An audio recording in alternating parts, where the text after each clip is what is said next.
Okay. Test. Volume's good. Camera's good. Got the chat ready. Let's get started.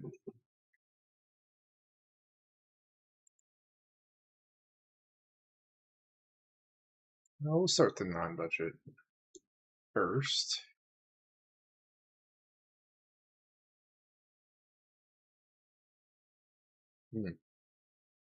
This is B3. So we'll join this one. I like starting early. Hate being late.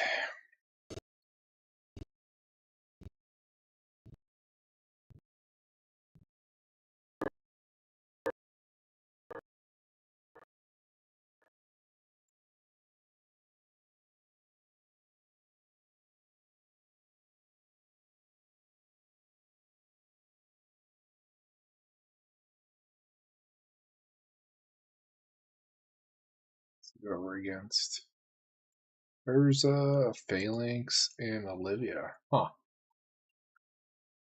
Well, this is the most blue-black I've seen at one table.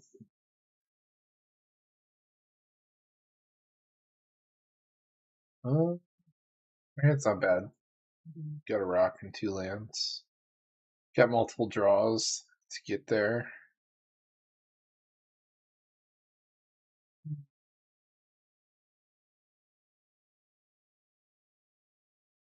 Wonder if this is good enough or not.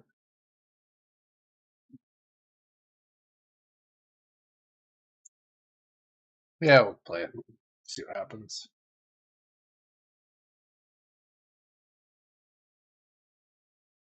I'm gonna get a black-white source because we have double white pip, a double black pip.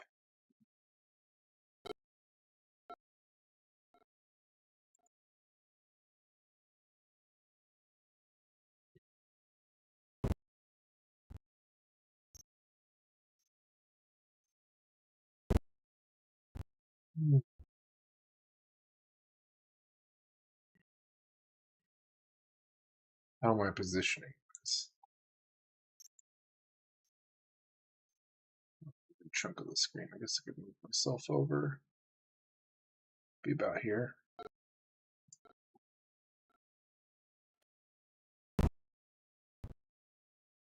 Yeah. The Urza players can have a good start. Got a 3-mana lead already. And we drew an 11. Perfect. Let's get the tap land out of the way.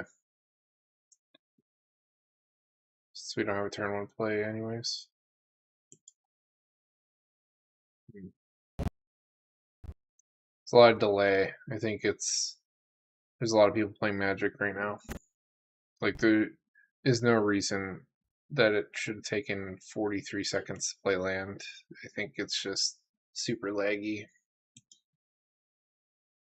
Might just time out from stuff like that. It is opening night. Final Fantasy just came out today, so there's probably a lot of people out playing.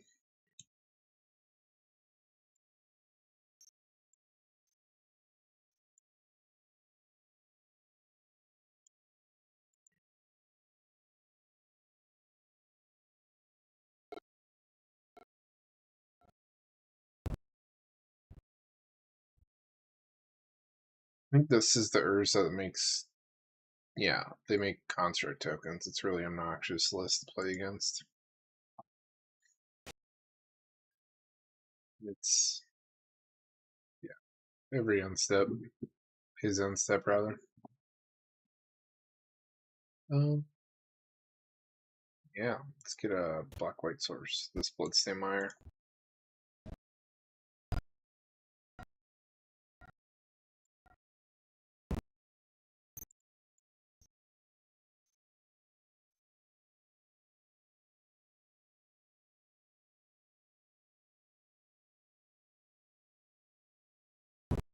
We are a control list, so I might have joined a lobby that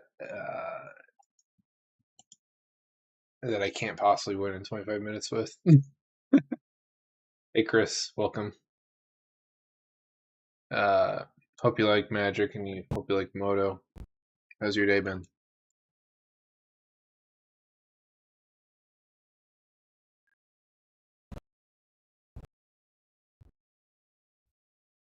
I feel like there's enough um, Outlaws that you don't need to play Changelings because Outlaws includes like 4 different creature types, right?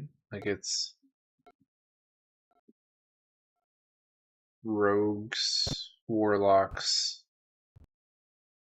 assassins. I could have sworn there was a 4th one.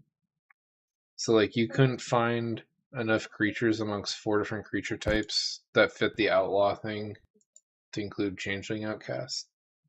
Just seems a little weird. I guess the one thing about it is it's a cheap, efficient body that can't be blocked, so it guarantees that he gets the treasure token. I just don't know if it's impactful enough. I mean, I do have a list that kind of plays a lot of cheap and efficient creatures like this, so maybe I don't really have room to talk. It just depends on what your goals are, I suppose.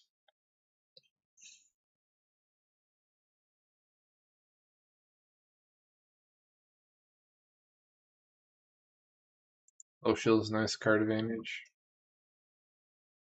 Ooh, Fairy's Tutelage. I guess if he's running Phalanx, it might be a very hard dedicated discard or mill list, so it's pretty good. You could choose the opponent to discard stuff.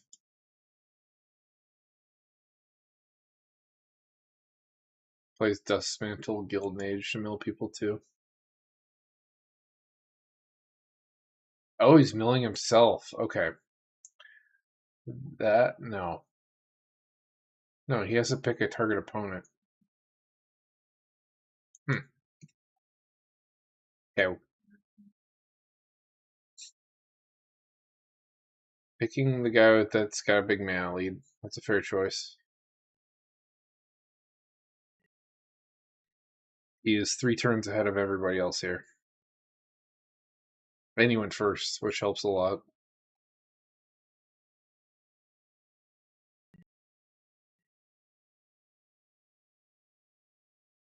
We'll get Shatola out, and then we can start the fun. Start doing our gloop slug thing.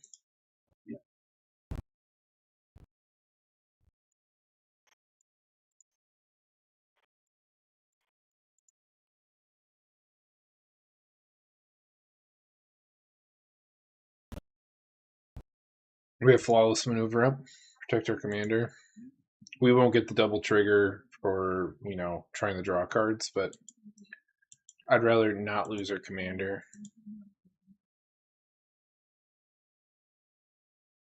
Just sucks because now in a game that I care about my timer, I have to play with 0 mana spells.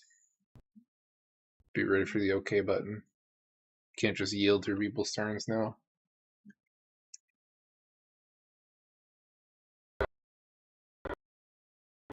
Okay, it's fine. The reason why I feel the dead in this list is so I can gunk up the board and stuff out a bunch of aggro. It's not in here for anything else. It is annoying, so I could respect that. Need another black source.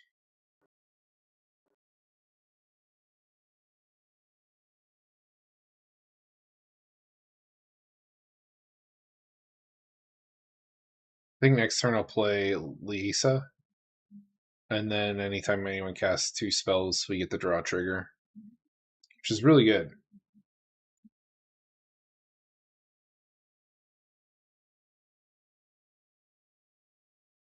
Yes, yes, beat on the guy with 3 turns, 3-turn lead. Get him.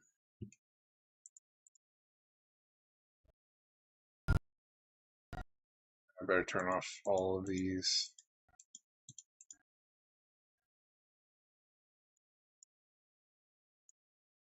They might leave the blocking.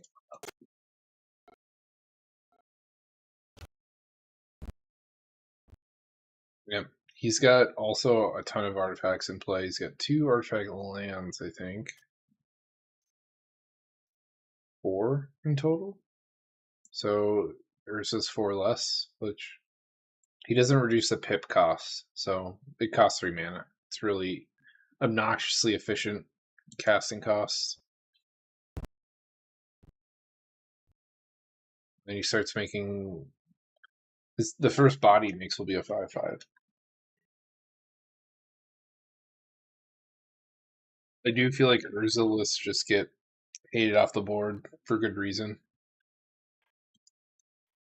They just make threatening bodies every end step, and the commanders already keep off the table.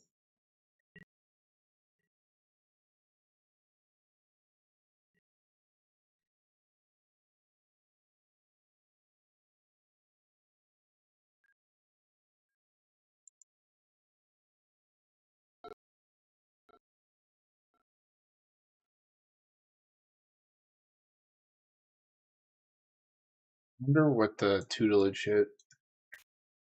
Archetype of Ignition. It's sort of. Oh man, this would have been annoying as shit. I'm glad that got milled. And he's playing things like Force Spike. Noted. When people play things like Force Spike, they're playing things like Daze and Manitize. Like, they don't just stop at one. They play the whole gambit of counter magic that has to be paid by just one. The only thing that's good about that stuff is it's efficiently costed.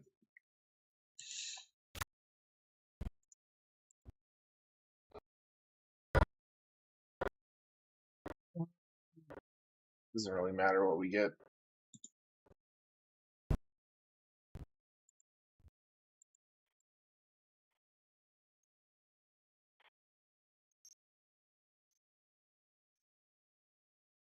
Okay, here we go.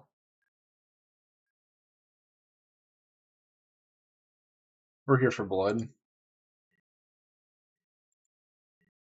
This guy could start milling for 13. To be fair, the guy on the left blew up my Field of the Dead, so.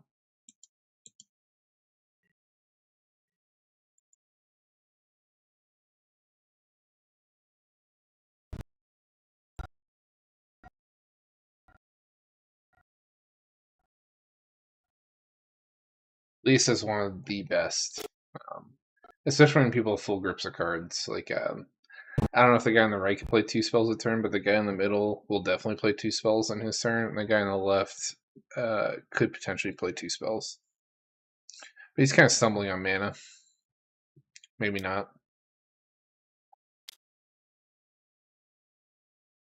There we go. Play another one. You know you want to.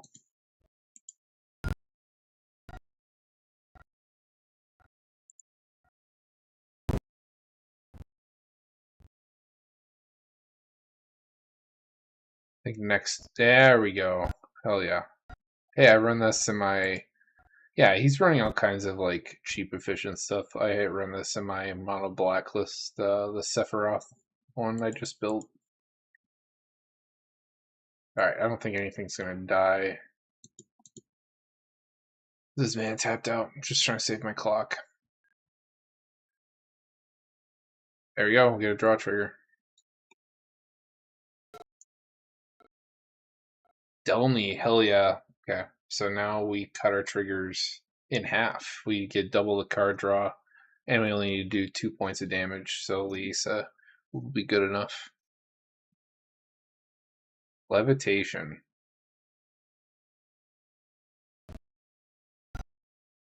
Man, it's annoying.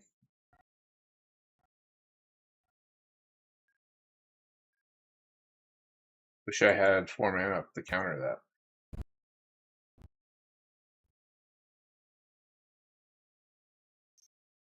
Why do these have menace too? The Urza. I don't know. I forget Urza gives. Wow, he's pathing the tree. I guess he must feel confident that he could just kill me in combat. That's fair. That is a lot of cards. being milled 13 ain't fun. It's probably a hard choice. I don't know. It's between me or the guy over here. I think I don't know. I guess he felt more threatened of getting milled out than he did what I got going on over here. I am a group slug list. It's a slow burn. Oh, and he hits the mill player. Okay. Huh. I can block this. This is not an artifact. Yeah. Okay. We're gonna punish that. Gain a bunch of life back. Should read the card. Unless he's got like a death touching combat trick. Yeah. What was that? That was a blunder. That had to have been a blunder. Wonder if he'll say anything about that.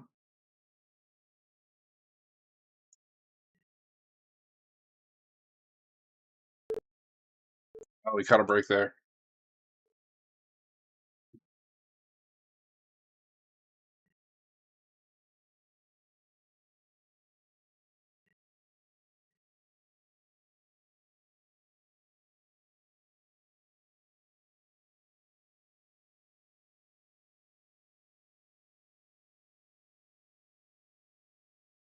Milling me.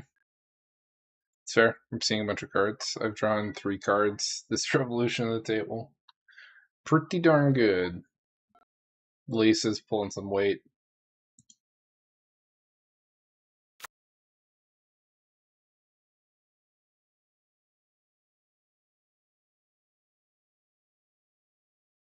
He milled Helm of the Gas Lord, which is good. Psychic Impetus, and a land. Consuming Aberration. That's fun.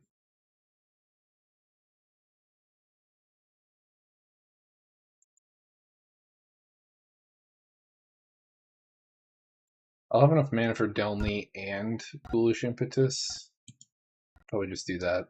I don't want to be getting swung at by an 11/11. I don't want to be hit by a 6/6, almost 7/7 either.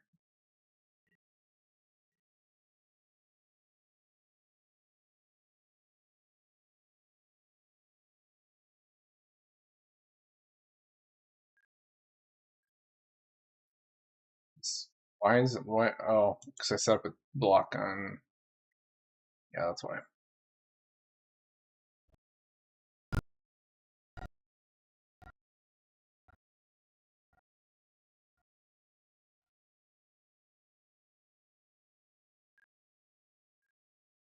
Italian's fun.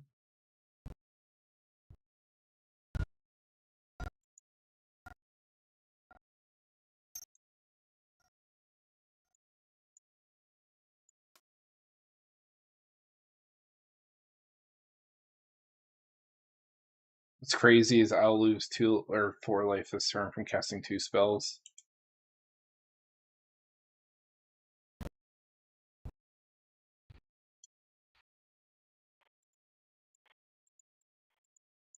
I'll get the draw trigger for myself, but who doesn't like more?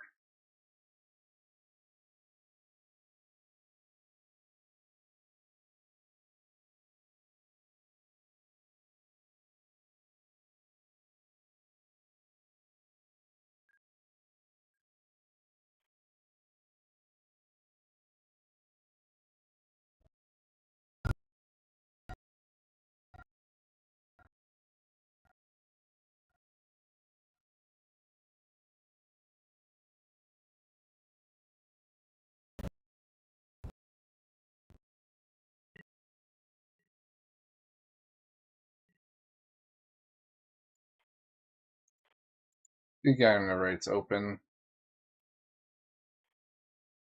I guess we keep hitting the middle player though. Hard to say. Both the right player and the middle player are kind of threatening. I'll hit the guy with more mana.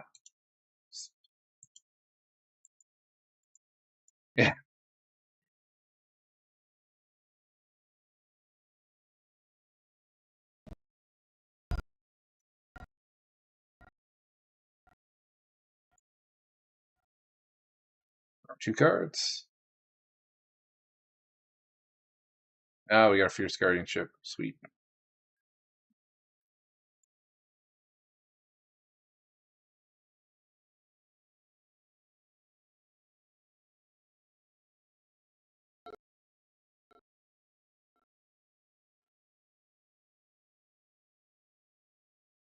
So now, with our current board state, if people cast just one spell, our Y'shtola will trigger on everyone's insta.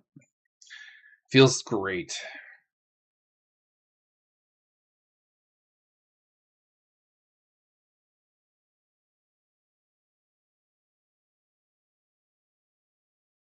Direfleet Daredevil.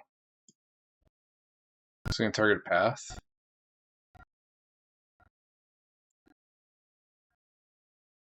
It's the only, like, I don't know, cost-effective thing that he could target.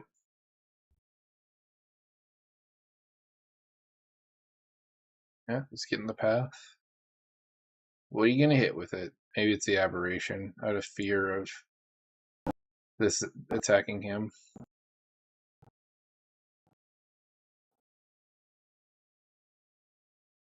Targeting the Liesa.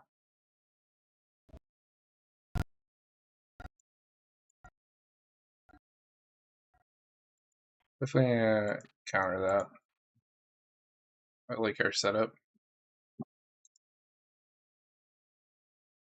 Plus, we'll replace it with our draws.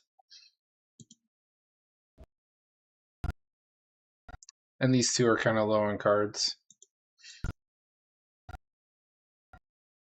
I feel like blowing our counter magic, it doesn't feel like I'm blowing it too much, actually. And if they have it, then they have it. What's also crazy is we make up the difference in life loss with these two out. If we cast something that costs 3, we get the 2 life back anyways. So, like, it makes this very asymmetrical.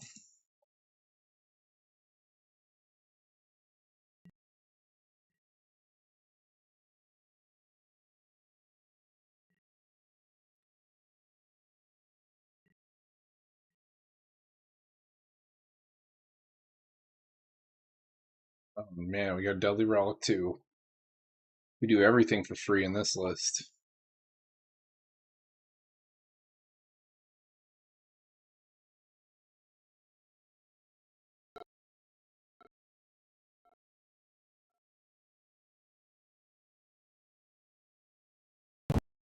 Man, he might be a lethal attacker if this thing gets to hit him for free.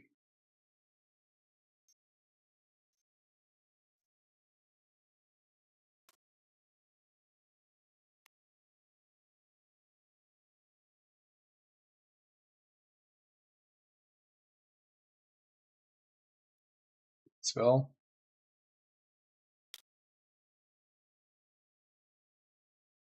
Feels very big, whatever it is. Nope.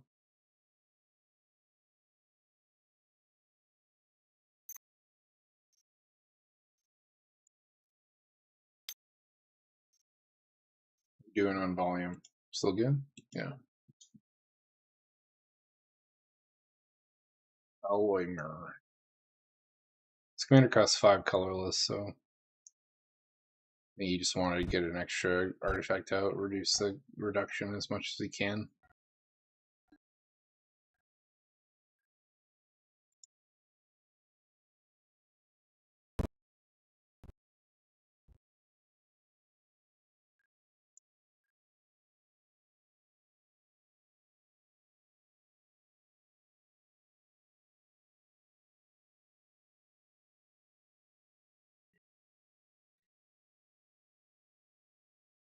We'll take 7 damage from a construct.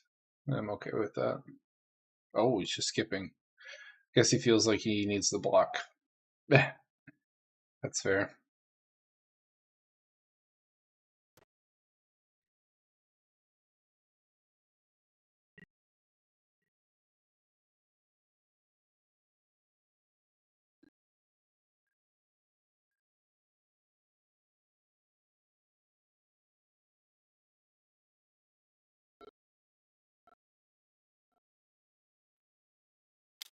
Demir Signet and City of Brass. Okay. Ooh. Hold on. You could still tap this down. I might have to hit that. It's too big.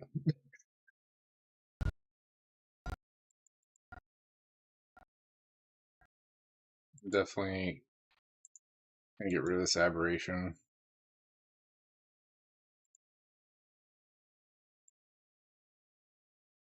You totally just mill me out for a ton of mana. I just wasted my mana casting that. I should have went for something slightly different, maybe. Actually, at the time, I didn't have a better play. I just didn't think of like I thought he was going to only use this for combat, but you know, tapping it seems pretty effective too.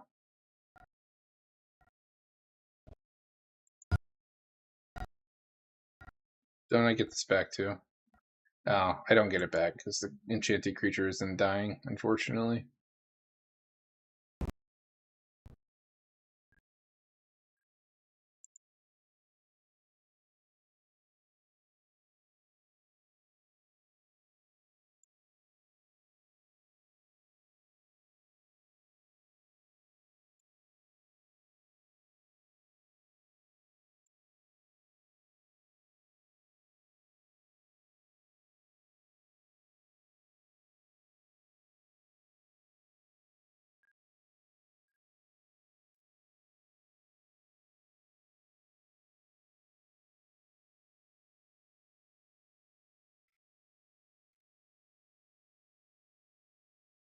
Wow.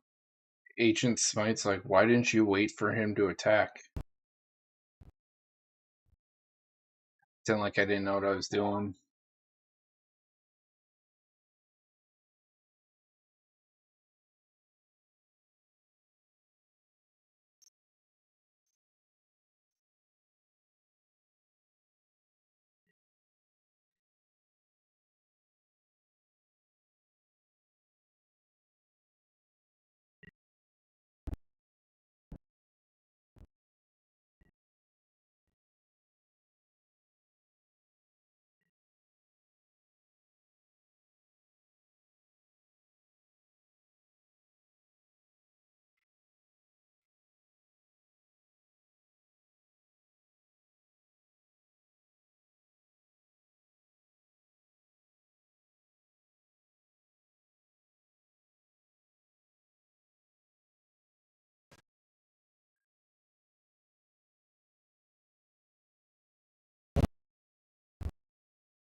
Do I play Roaming Throne or is it just a winning play? I don't have enough mana for counter magic, so maybe we just sit here and wait.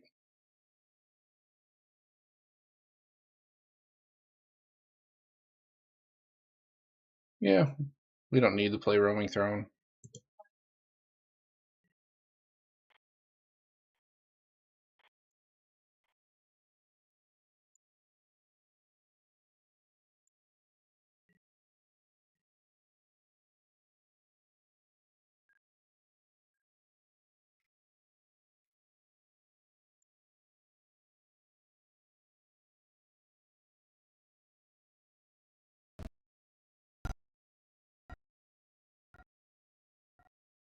Play a 3-drop.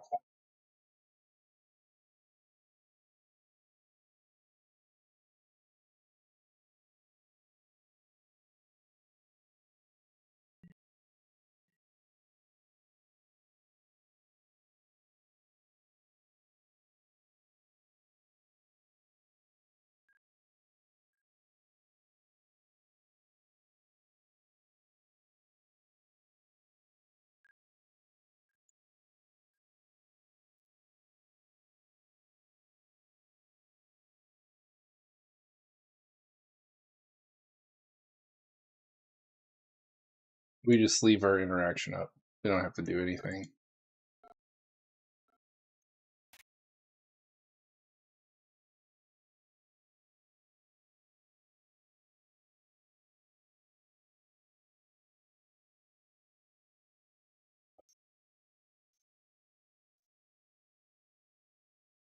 This is just going to be a turn where we counter everything.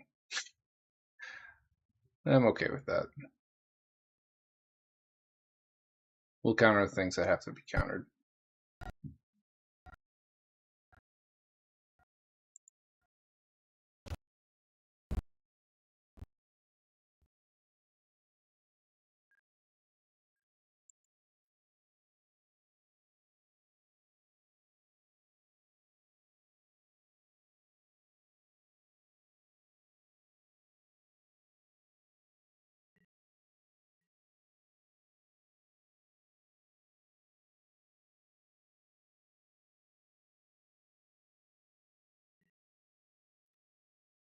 Can't block the flyer.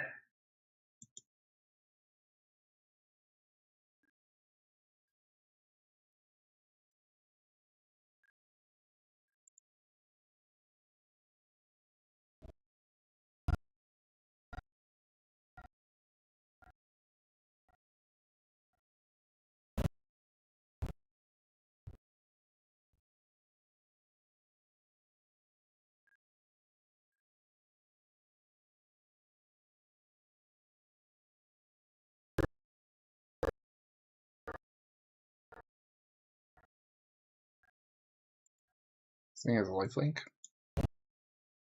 Does.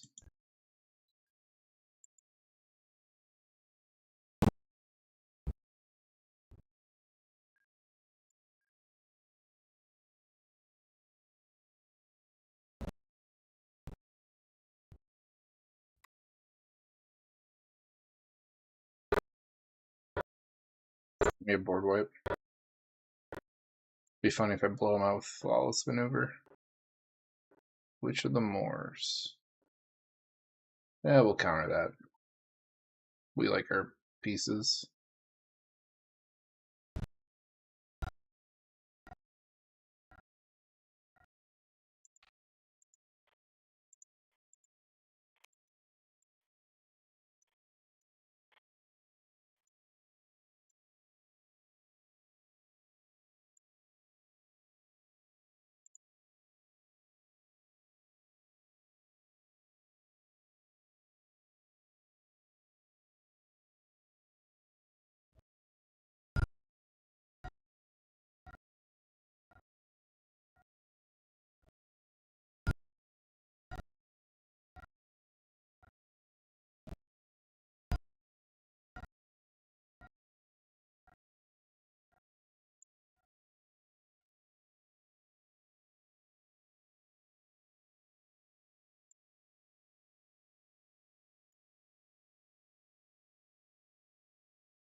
Oh, I don't get surrendered.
We don't really care about Urza.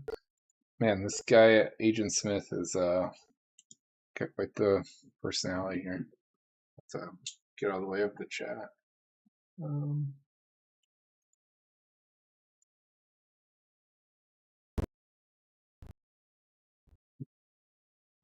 You did say I was a new player for my choice because I didn't want to be milled 14 cards. And then kind of doubled down on it, and now I'm a goober because I couldn't win on my last turn. And then I made someone rage quit, so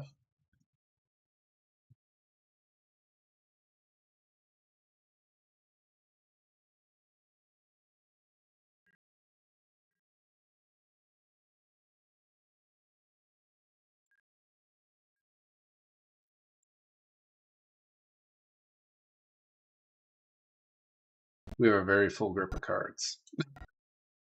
Feels nice.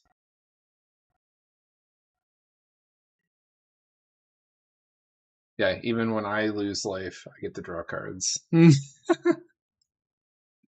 whenever any player does it.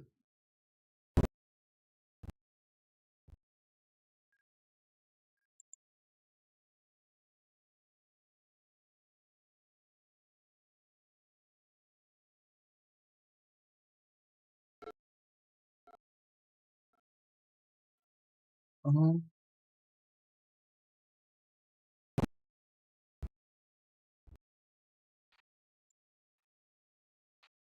make a copy of Shatola, and we can just burn them out for the rest of the damage here.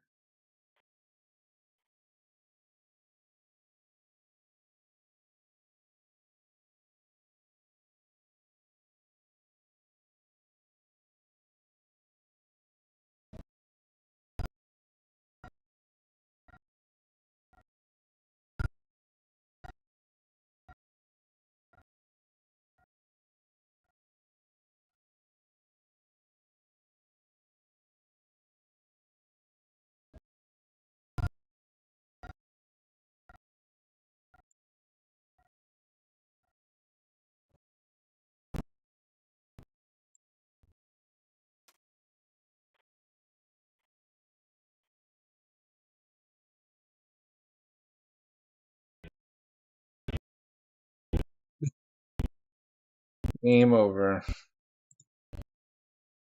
Louses win. Not bad. That was pretty decisive. I felt pretty much uncontested that, well, they tried. I just interacted with them on the stack. We do the budget version next.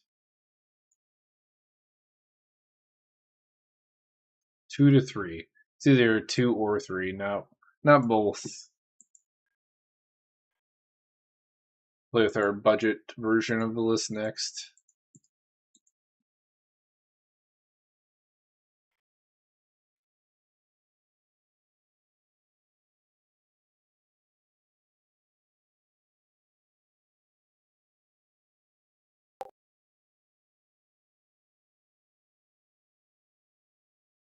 And I earned the seal of respect from the guy who was talking a lot in chat. So you right?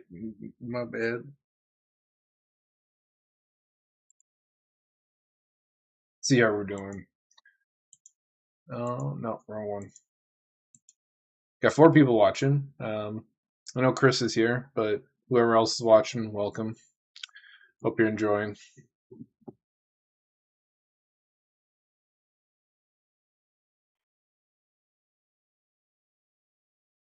What can we talk about? I have to do deck text for Vivi and Sephiroth. I built those lists, and I just haven't gotten around to making videos about them. And then for Virtue, I have started tinkering with the list, but I'm not done with it yet. So maybe I'll prioritize that before we move on to making the deck text for the remaining 3 videos. While we wait, we could work on that.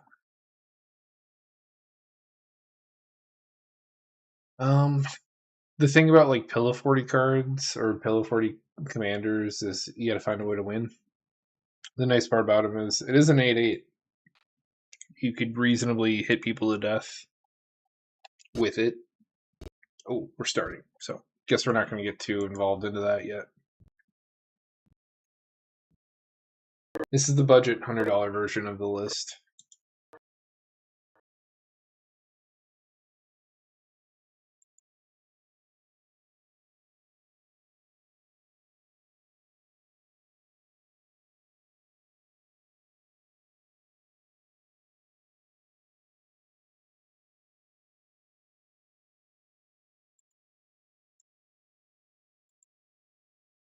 Oh, nice.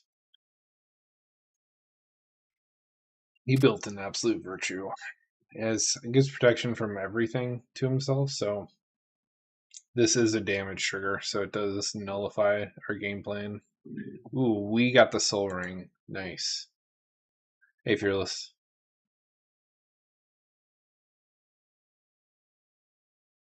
We won our budgetless version pretty handedly. It wasn't even close.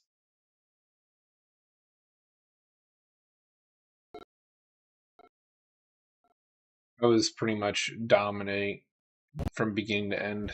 It was kind of like shaky because um, one player had a 3 to 4 mana lead over the table, but even despite that, uh,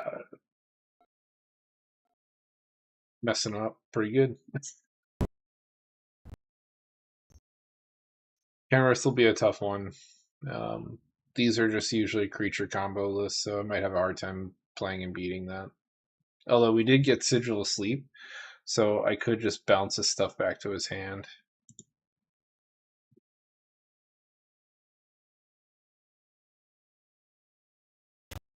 Huh. Okay. Uh, Play the command tower, Soul Ring.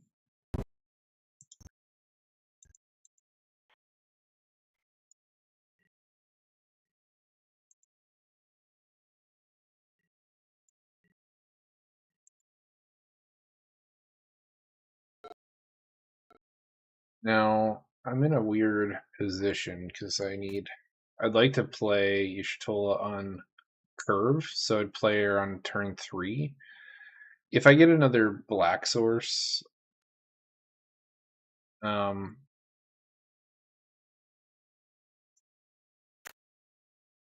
hmm, it's tough. I could do the safe play and just get Prairie Stream out of the way.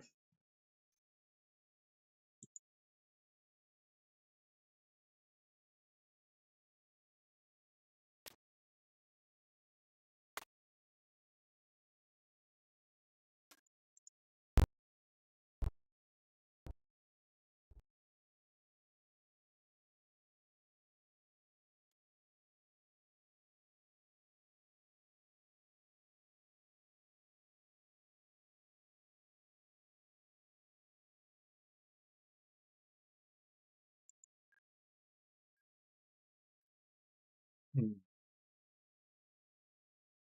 Yeah, I think let's do this.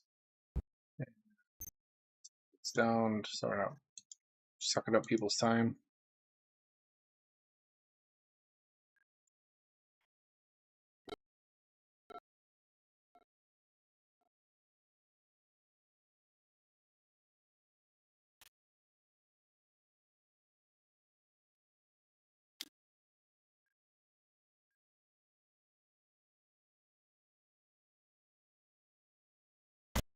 See, this is what I mean by timer.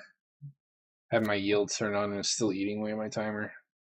I think it's just a packed night. A lot of people are on Magic Online playing games. Ugh, Walking Archive. This is a hug list. Not a fan of these.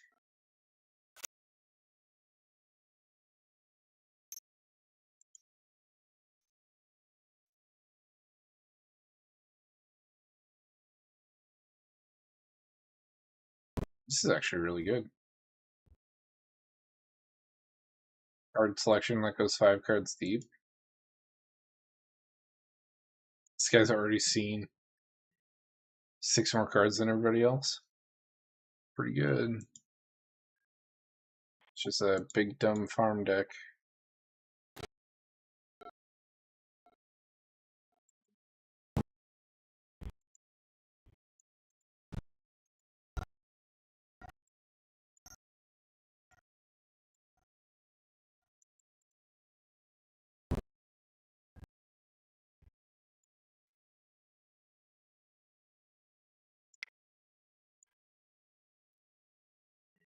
Cat?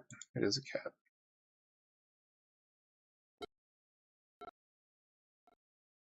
Next turn, I could play. I need another black source. I was gonna say I could do Massacre Worm and get this off the table and stop the hug stuff temporarily.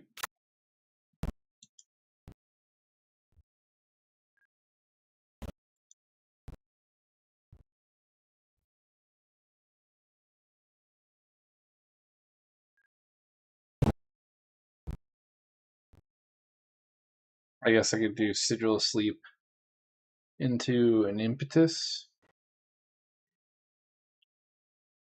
Any bad?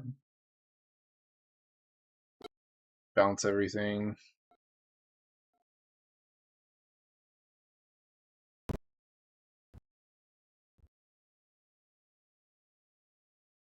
It's one thing.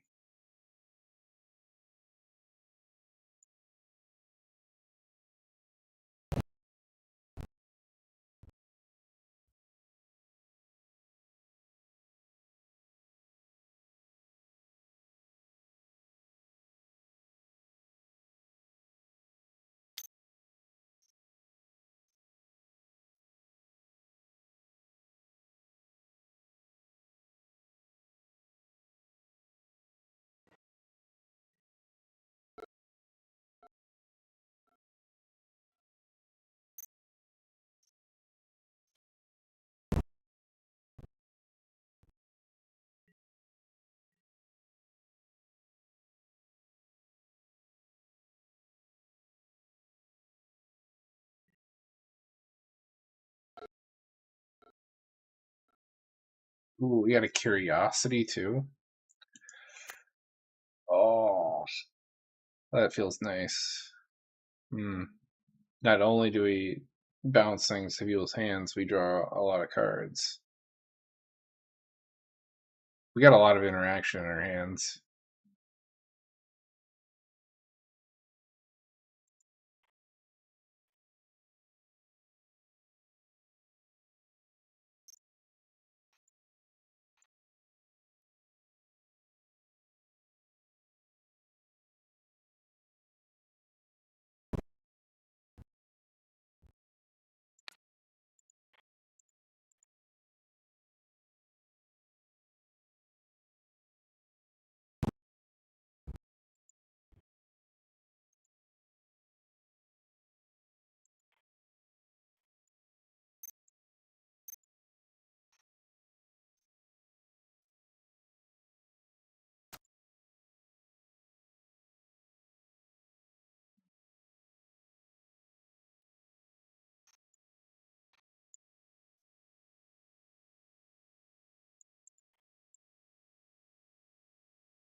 What's a token?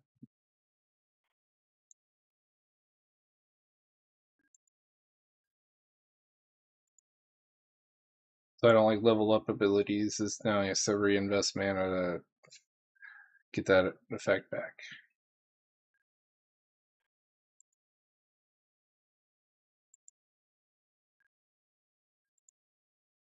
It's a May ability. I did not know that.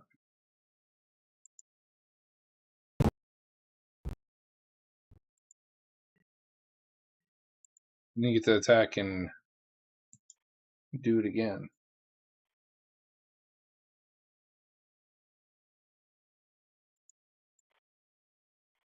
With the mono blue players, been seeing probably way too many cards. I say that, but we have also seen a lot of cards.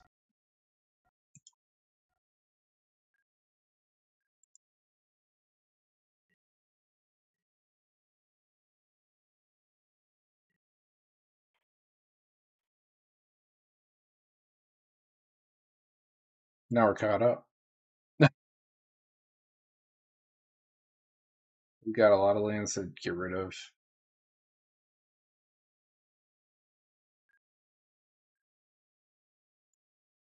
Leon's contract's fun.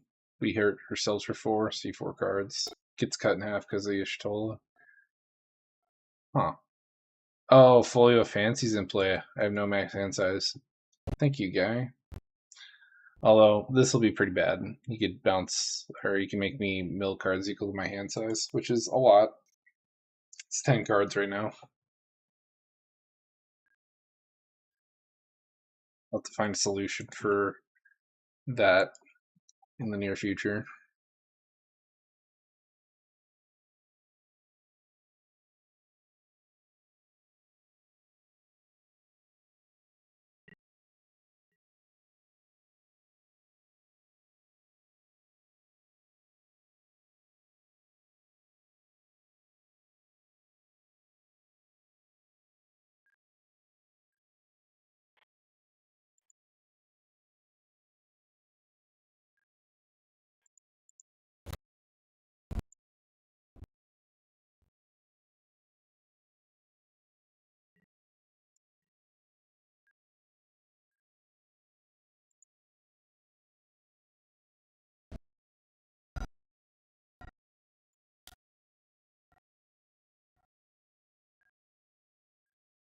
Grasp of Fate. Well, that's a bummer. Just got 3 permanents from me. That's fair. At least we got things to do.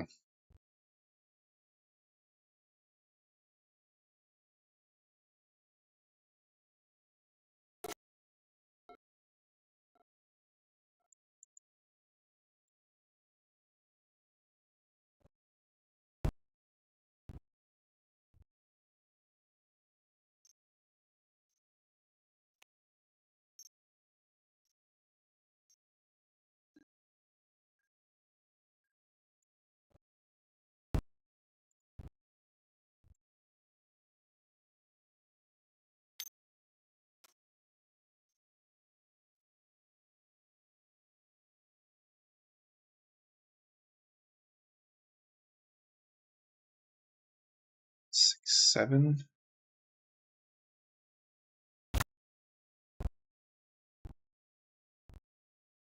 Wow. You start cheating stuff into play.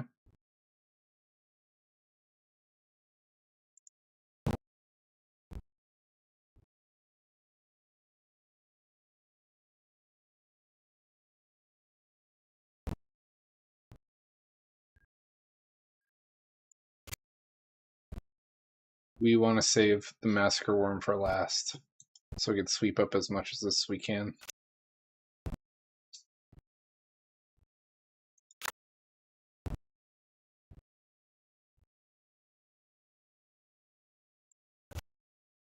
Oh, I should have put polluted bonds down. I feel stupid.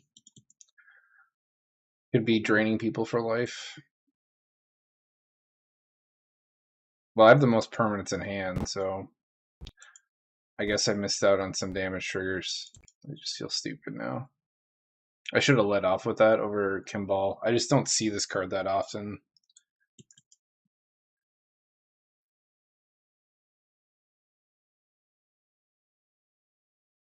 Yeah, we'll do 4 damage to ourselves. Refill our hand, keep playing more stuff.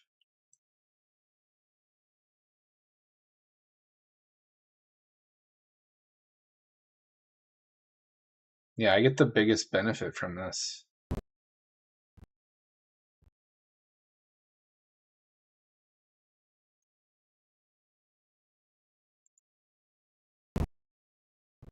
Put 10 permanents down while they put in nothing.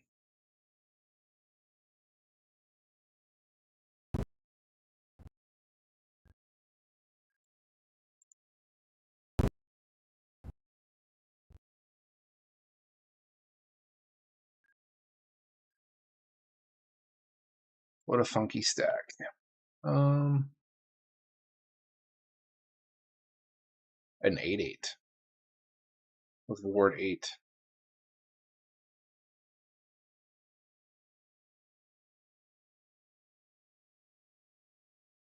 Wait, this guy has a. Oh, this is Phyrexian Metamorph, isn't it? Okay.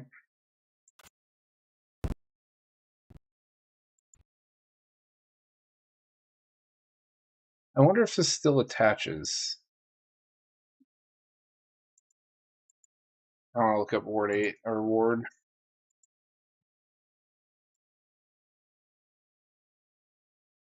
Is it just spells? Spells and abilities. So this is an ability. It would counter it. Let's throw it here.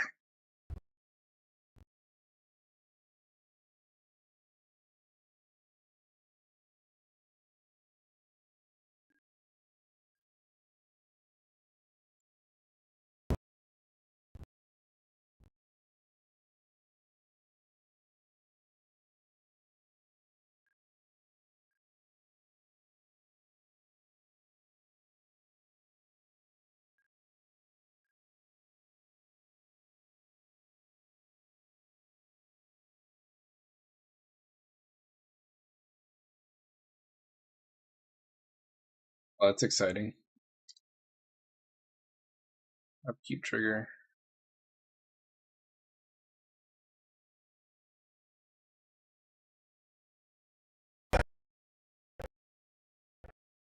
Man, if my commander was in play, this would have been a sick end step trigger. I only saw one card, but would have been fun nonetheless.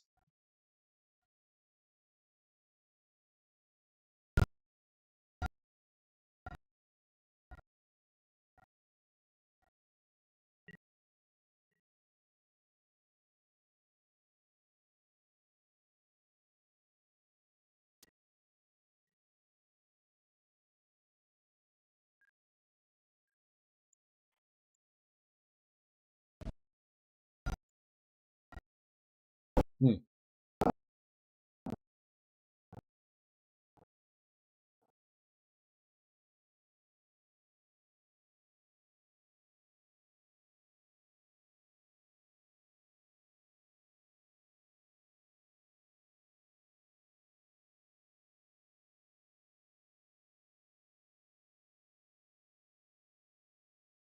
One, two, three, four, five, six, 7, 8, 9, 10. I could Shtola and Spark double it my turn. Seems like fun. And then I could pile on.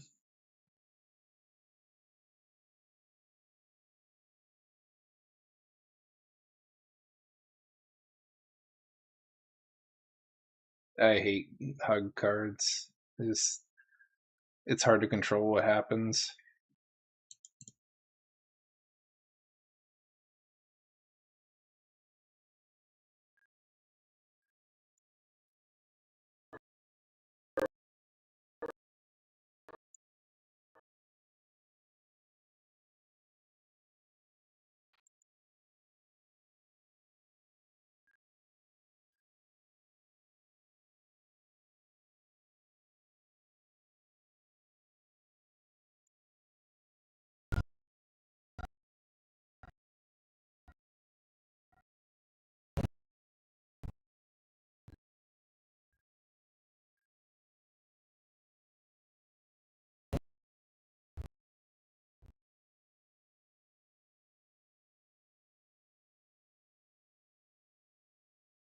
Murphy blows up the. Okay, sure. That is okay.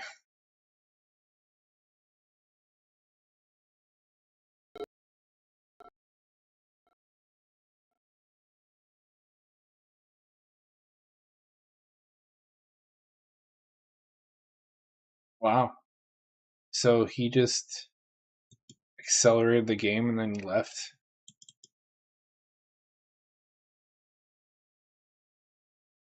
Super frustrating.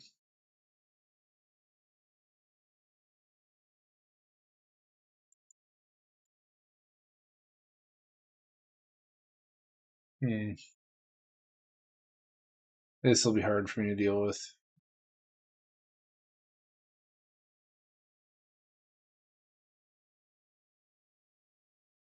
I need a board wipe.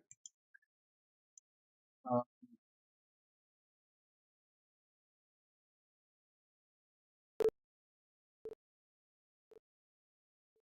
the budget one, so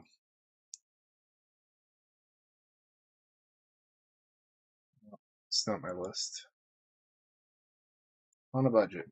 Um,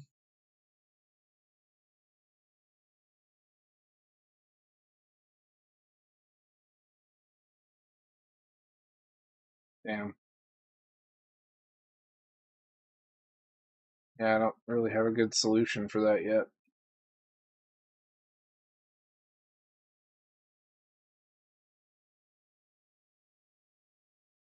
I could spend everything to kill this. Like I just use tap my stuff down, use 8 mana to hit this thing.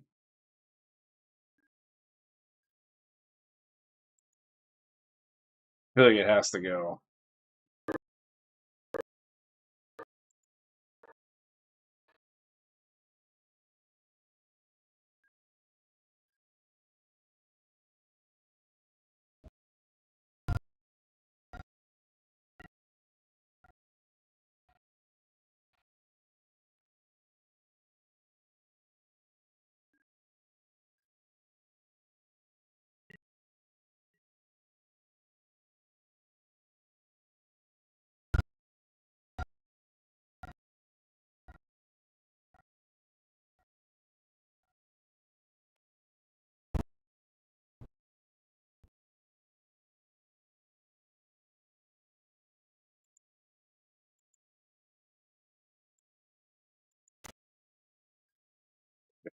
It's too slow.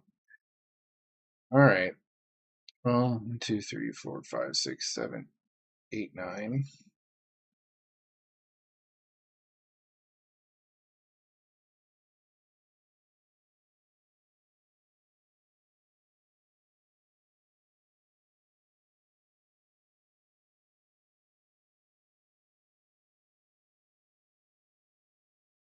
Unfortunately, 1 mana short, so I have to play the gate.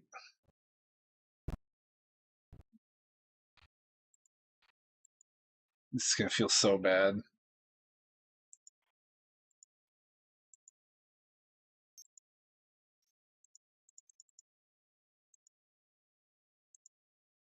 Use all 8 mana to pay for this ward cost.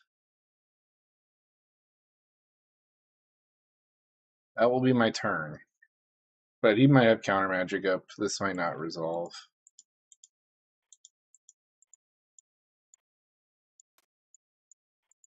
If you've never seen someone do it, I hope I was the first to do it. Yeah, counter spell.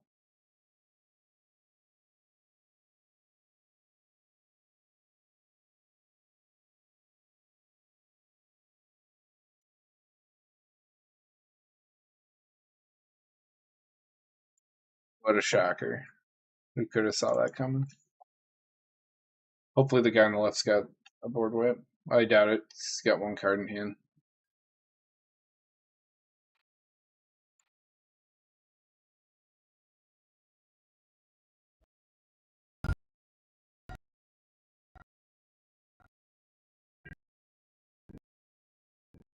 Well, at least it paved the way for this guy over here.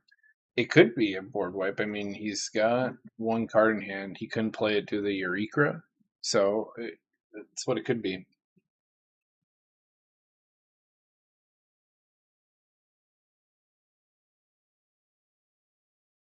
They've spent 12 mana casting a single target removal spell.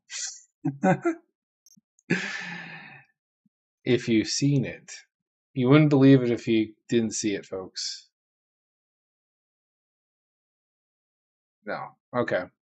Well, Absolute Virtue is a good pick for him because now he just sits there with his pillow fort. Yeah, we might die early this game.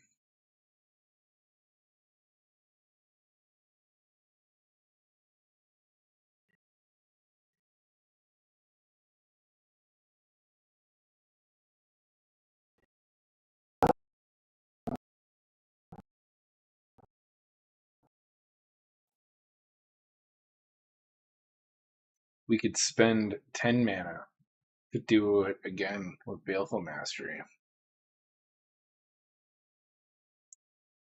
Could be too late because he'll just make tokens, I guess.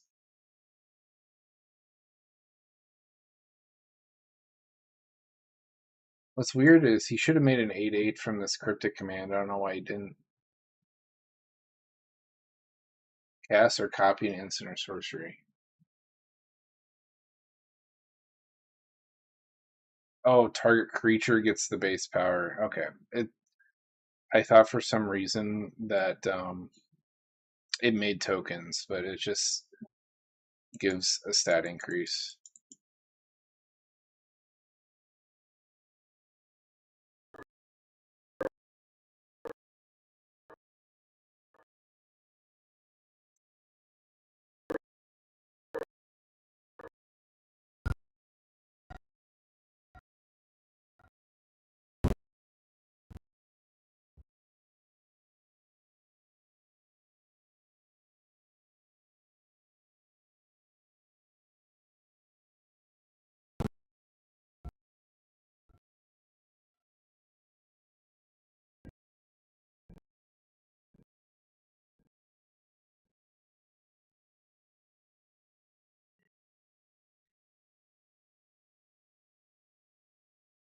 Yep. This slips too.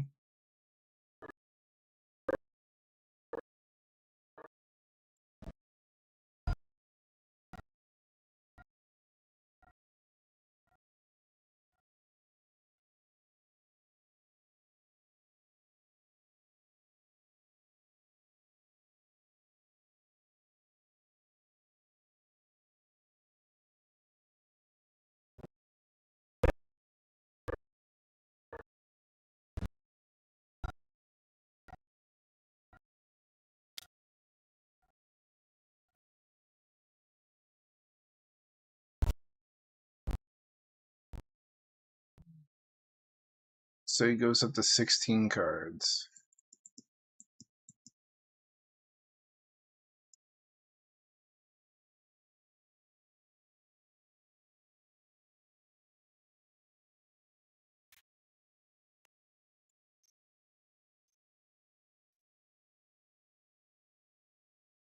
If you've never heard me say this, the guy that sits to the left of the hug player usually wins. And the reason being is they get access to all their stuff first after the big helpful play.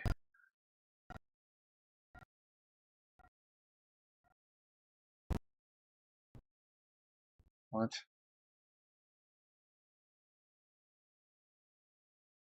Why in the world?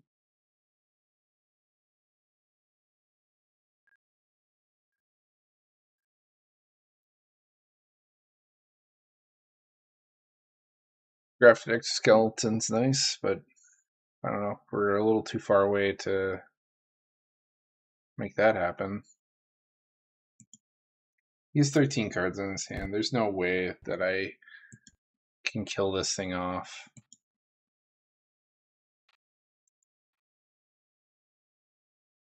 But we will keep trying.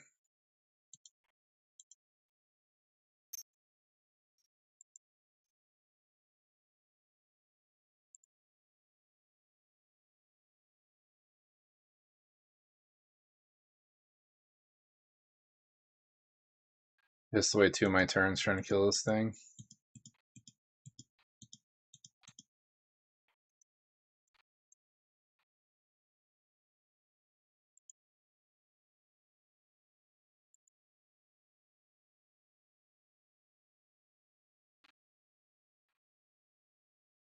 Give you the card. Wow. I somehow killed it. That's a shocker. On his next turn, this hits the next saga stage. She bounces everything back to her hands.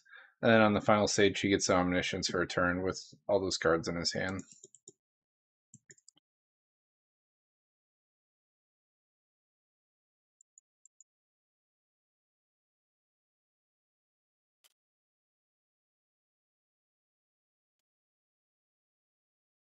Okay.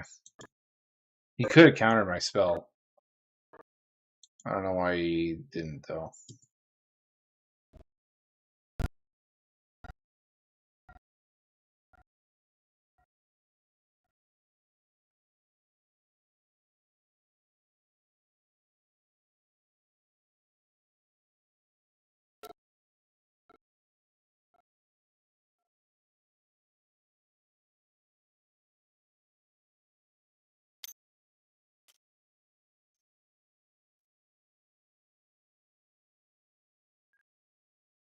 Maybe it's for pity.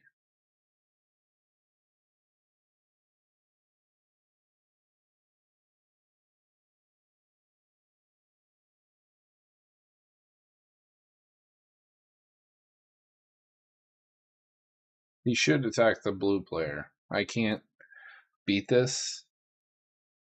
Oh, nice. Yeah, I can't beat this. I can't target him. I can't deal damage to him.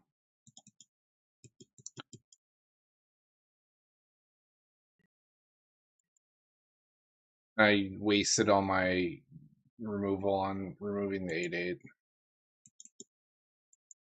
Two separate occasions.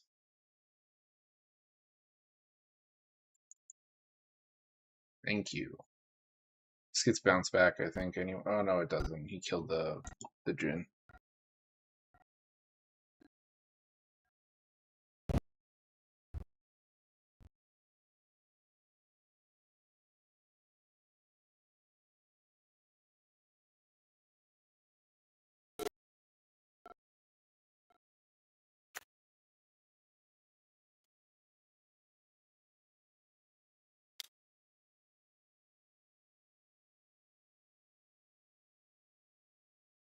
Archmage. Forgot that was Yuna's commander.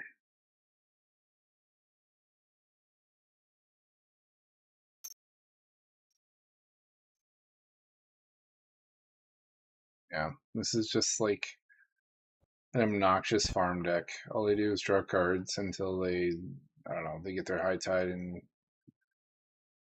play their omniscience or something, or an omniscience effect like Jin. These decks are really annoying.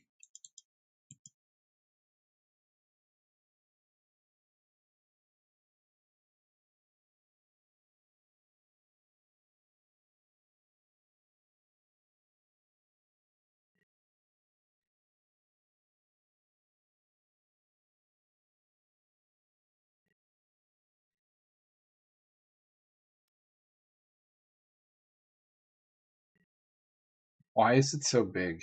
Oh, because of the Proft. God damn. You're back to 10.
See if it gets. I doubt it. I doubt. I don't know.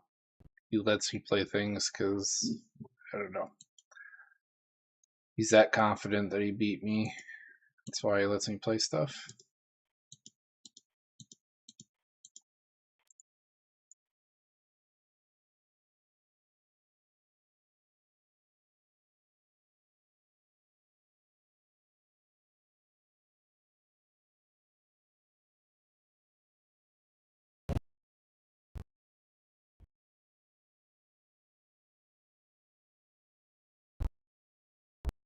Be fair, he just beat me to death with the human and draw a bunch of cards,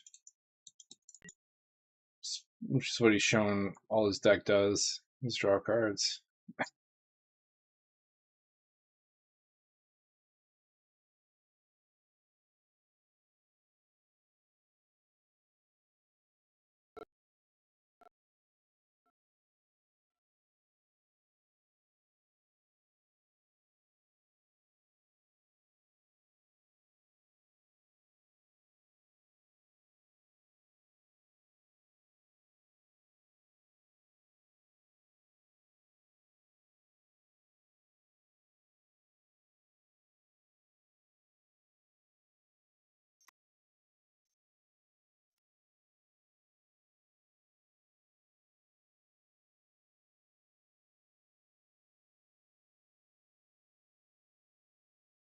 Interesting. Why does he need the gnome to be bigger?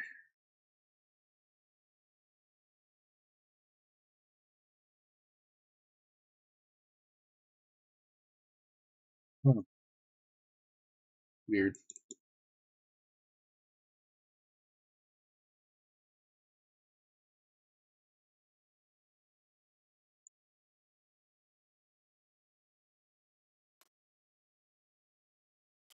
Cyclonic Rift. That's the spell he counters. Okay. This guy doesn't have much going on for him. He's got his commander in his hand, and I don't know.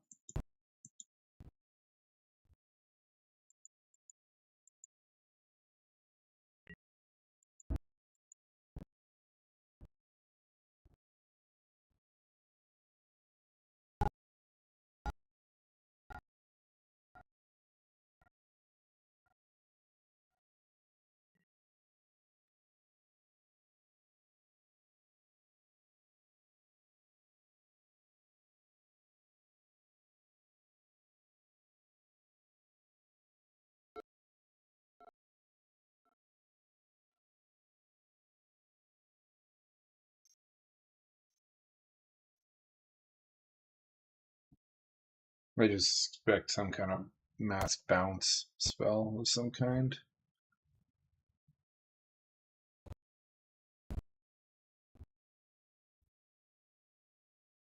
Weird. Alright. This guy's played a lot of cards I've never seen before. Oh, look at that. More card draw.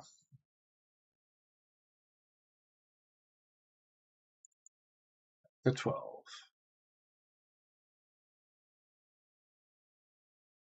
More card draw.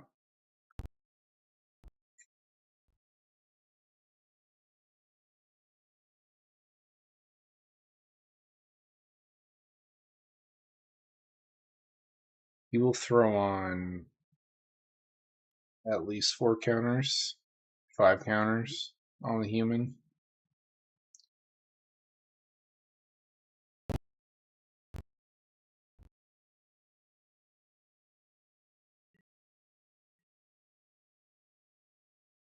Man, I regret not getting this Camball down now a little bit. Would have done 6 damage to himself and be down to 2 life. Hitting me. Alright. That's fine.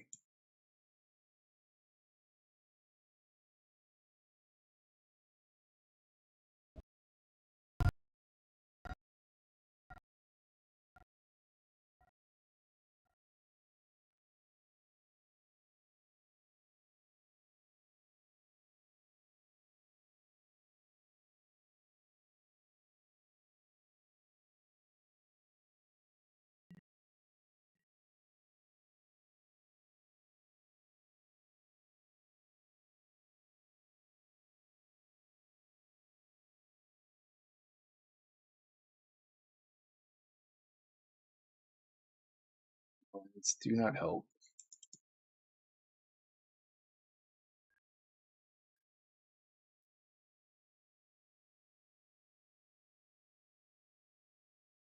Alright, let's see what he does.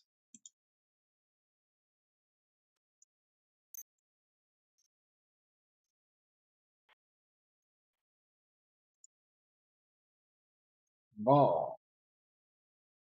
Council of Education. Just counter that. Nope.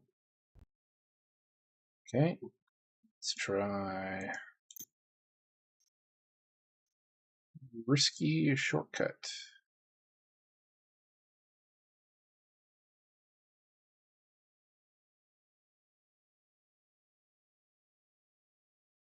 I don't think I'm going to win with poison, so I'm opting for just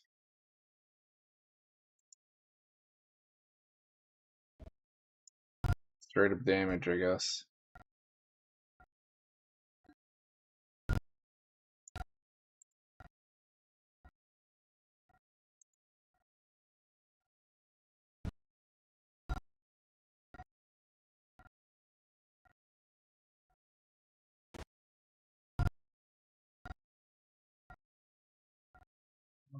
No one has a forest, so my submerge kind of sucks.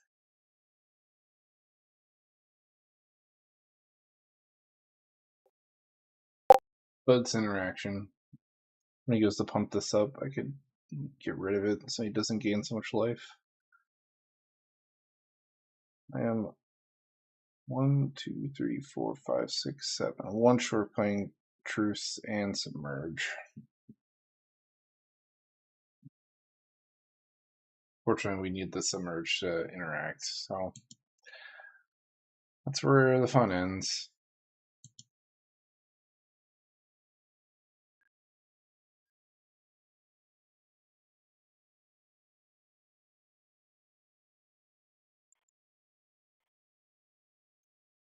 This can become a 4-1. Yeah, I'll do it like that.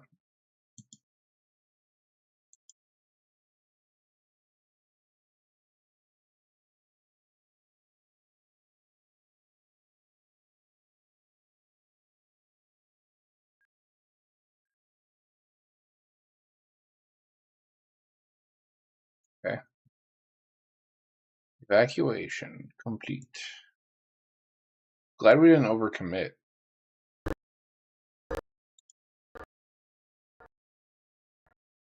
Definitely think we need our Kimball down.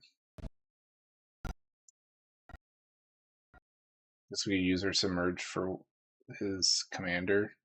We might be able to tempo win this game, which is surprising.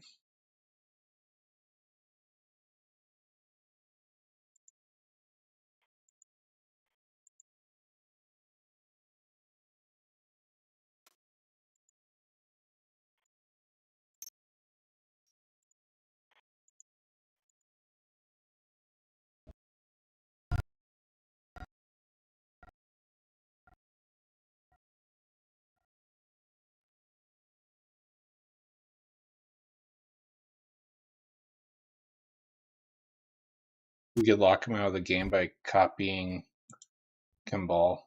That'd be pretty funny. He surrendered. Wow. Holy shit. That is humorous. Alright. Grafted Exoskeleton might be back on the menu.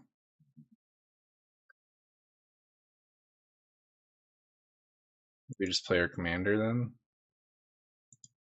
Yeah, just get the tempo out of the way. He must have saw the writing on the wall, so I would just make a copy of it.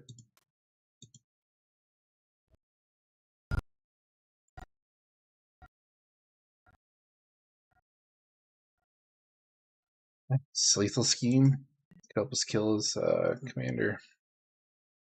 We don't need more blue sources, I don't think. Good in that department. Wow. We might win this game. I didn't think I had a snowball's chance in hell with how many cards that guy has drawn. He drew half his deck and couldn't win the game. What is that? Some weird stuff. And then, like, the guy in the middle accelerated his game so much. I mean, I guess he was dead. Because I would have made a copy of Kimball and he would have died to just casting anything. So it's fair.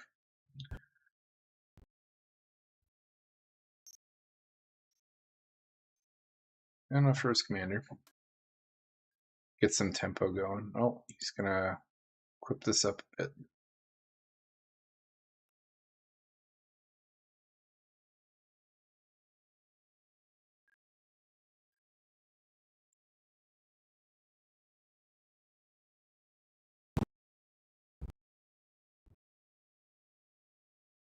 The longer he takes to play his commander, the better. Like I said, that's a bit of a silver bullet to us. It makes our Y'shtola useless. It's a dead card.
Leave the instant up.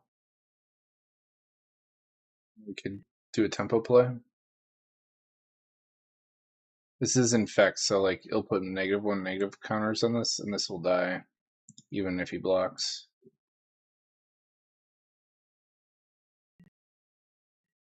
He'll have to block because he doesn't want 4 poison counters thrown on him.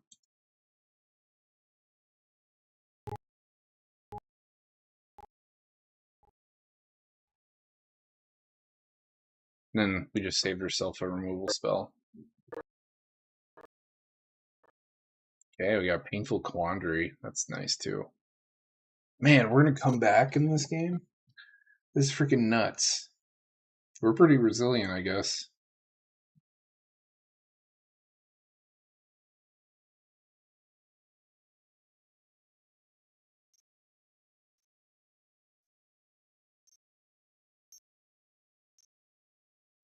This commander will wait for when he goes to equip.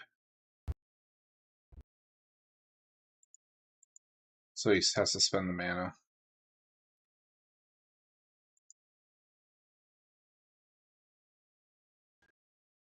Oh, okay.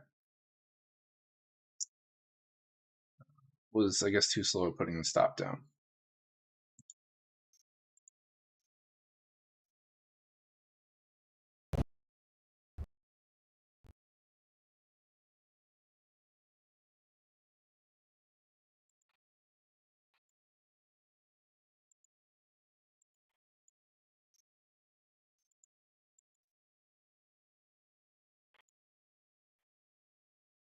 Fortunately, I don't drain him because they're cast triggers. But this will still die.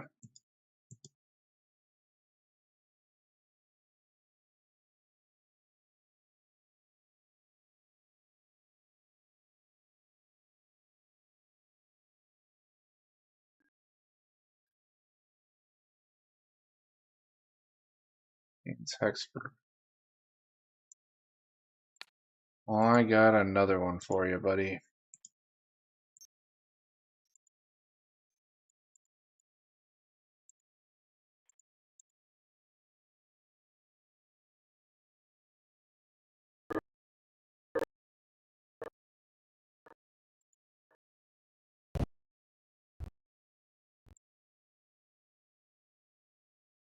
Denied me a bunch of damage triggers. Actually, no, these were on the stack. He only denied me 2. Nice.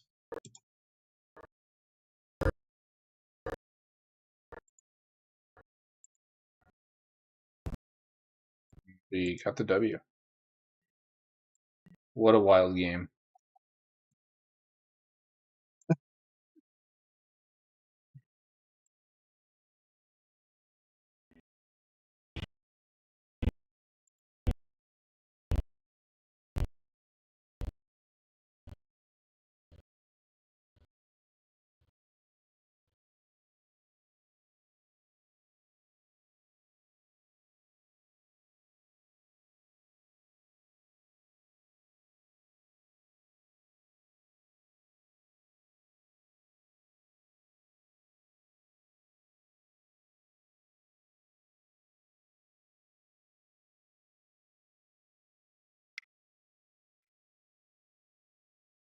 Yeah, it was a wild comeback.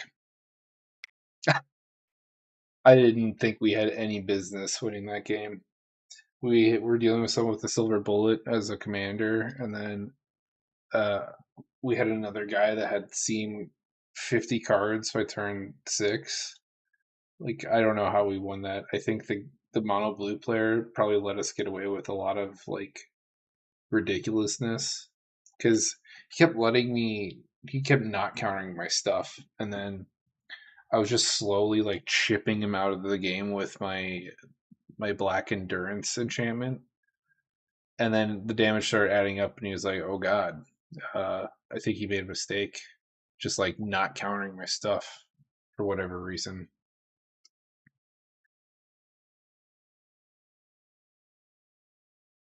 He was pro clutching them. I mean,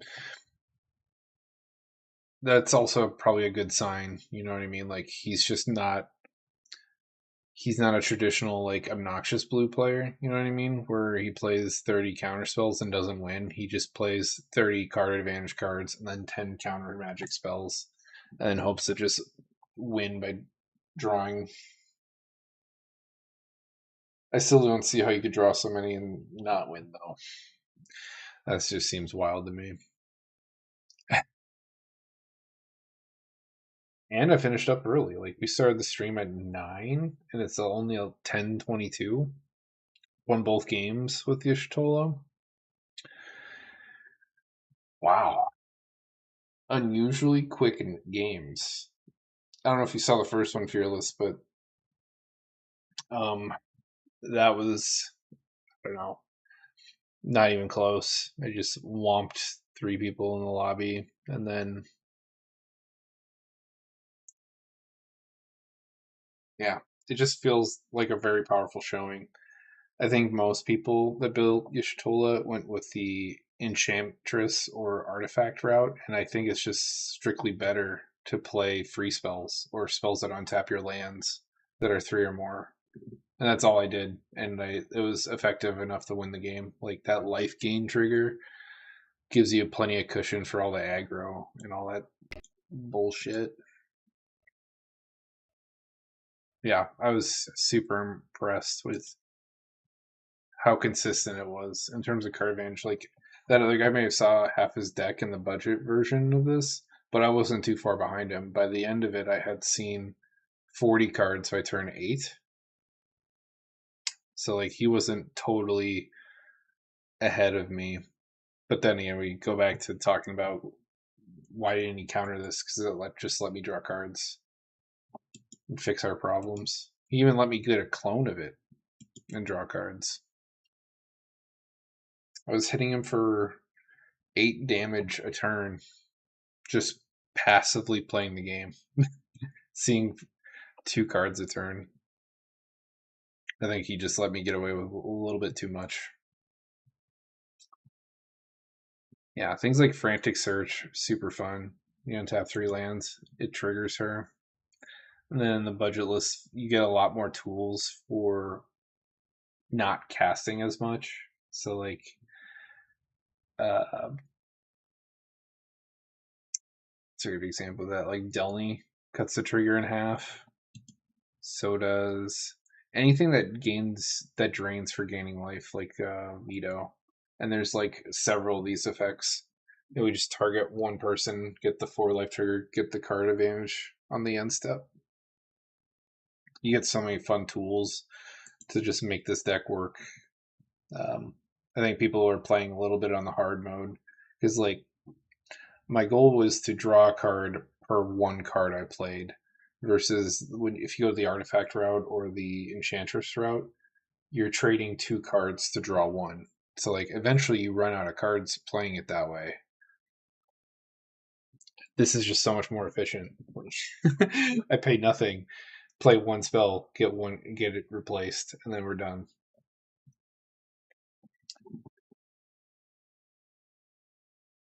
Maybe that's just personal opinion. Maybe I don't know what I'm talking about, but it worked effectively in both my $100 budget and my $300, or sorry, not my 300, but my bracket three list.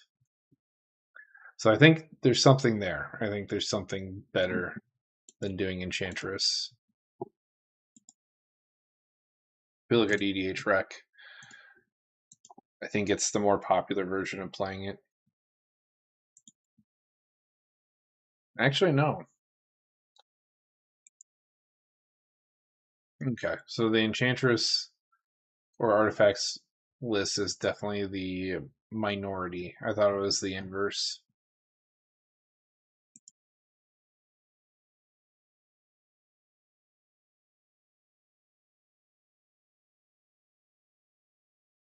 Snuff Out's pretty good. I think I run that in my list. Yeah. The reason being is you do 4 damage to yourself, so you draw it on your end step no matter what, or someone else's, depending on when you play it.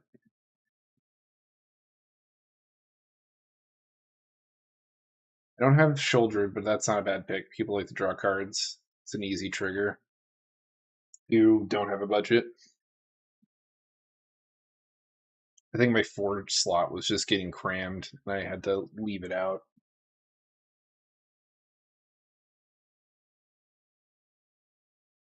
We could check though. The shit. Um. Oh no, I do have it in the budget list version. Never mind.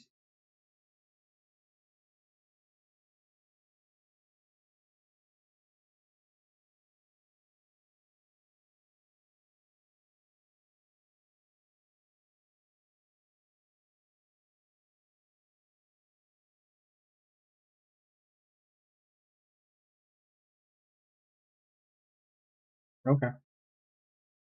I guess my thoughts were are the more popular version of playing the list because like when I built these, I built them without the aid of EDH Rec, which is kind of fun to look back at and be like, was I in the right ballpark? And I get to say yes. Is treachery in here? I do. Okay. Didn't miss that one either. I specifically use the search engine to look up things that untap lands, so I didn't. It was just another way to get free spells. That was a quick stream. Does anyone want me to keep playing, play a different list, or keep playing the same ones? Since I'm, I guess, early tonight. Worst case scenario, I just go to bed and have a decent day at work tomorrow. But I feel like, uh, as good of a showing that was, I would hate for people to feel like they're cheated out of some more time.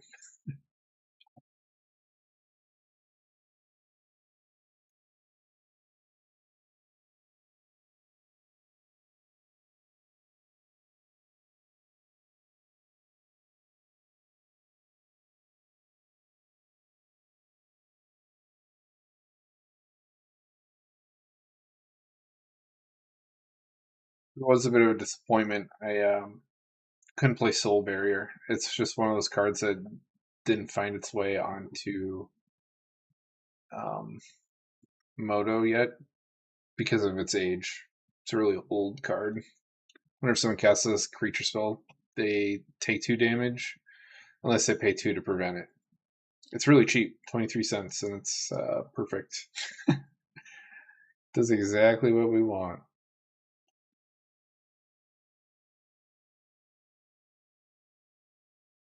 But unfortunately, I couldn't feature it on the channel.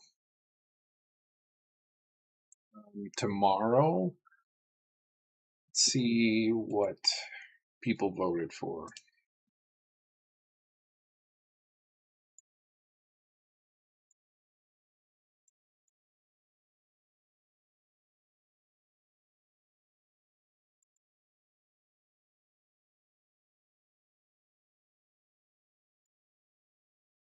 Hmm.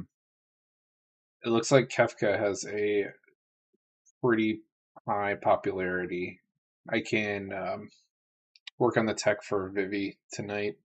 That way I could stream that on Thursday because it seems to be more popular than these over here.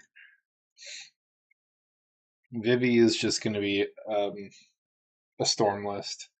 I called it Vivi Las Vegas because, well, I think the playstyle of Storm is a gambling effect. Like the Storm players don't know they're going to win until they win, and that's just how they're played. Vivi solves a problem of two things: mana and a win condition. Most of the, I guess, the Storm lists, they don't try to win unless they have two of the pieces, which is uh, for the puzzle to be accomplished, you need a win condition, you need mana, and you need card draw. And Vivi solves two of those problems, so the list is just a ton of card draw, and people just passively die to Vivi. And then we use the mana from Vivi to cast more spells to draw more cards. It's pretty brutal. Zephyroth kind of does the same thing, and I accidentally misspelled his name, but like he kind of pushes the envelope of this too, where aristocrats have three pieces that they want to solve: mana, creatures, and a win condition. Zephyroth accomplishes two of those: card advantage and a win condition. So the one piece you need to focus on is creatures, and I feel like it's nice for those playstyles. Normally, I don't like puzzle decks because you need too many pieces online for them to work. But when you have a commander that fulfills two of those roles in those puzzle decks, they work much better, or they become much more consistent. And I'd say Final Fantasy in general, these are two examples of this, but there's numerous like puzzle piece archetypes that get solved by this set in general. So there's some serious power creep in the set. I just wish it wasn't so damn expensive in paper. On Moto, I built 7 of the decks for $100. I bought 133 cards, so a little less than $1 per card. Not a bad rate. I didn't know for not owning 133 of them. I would say it's a good deal, and I made $100. I make about $100 on the channel a month from ad revenue and my subscribers, or my, yeah, I think they're called subscribers, channel members. They pay like a cheap monthly fee for me to keep doing what I do and support me. So that $100 is used to cover the expenses of building decks for everyone to see and get played tonight, which I'm very appreciative of. Ah, that sounds pretty fun too.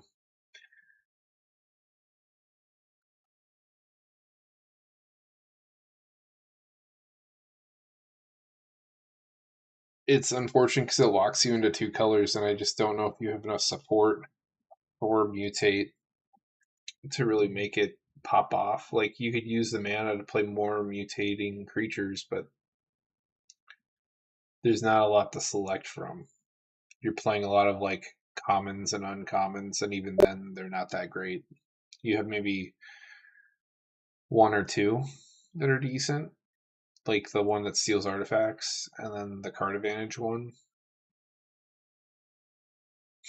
I don't even know if there's anything else beyond that. Could look it up. I just fear that you'd run out of things to do.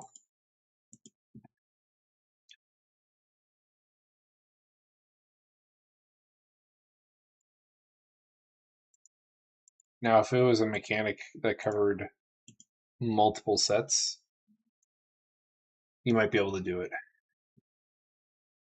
No, this deals combat damage. Vivid deals non-combat damage, so that doesn't work. This is one of the better ones. Little protection piece. This bounces stuff.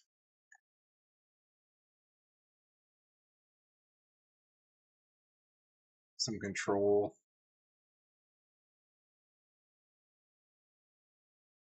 So far, 5.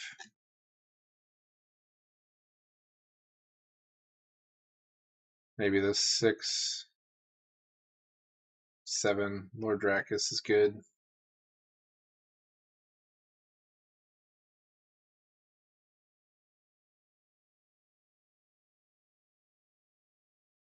Not looking so good.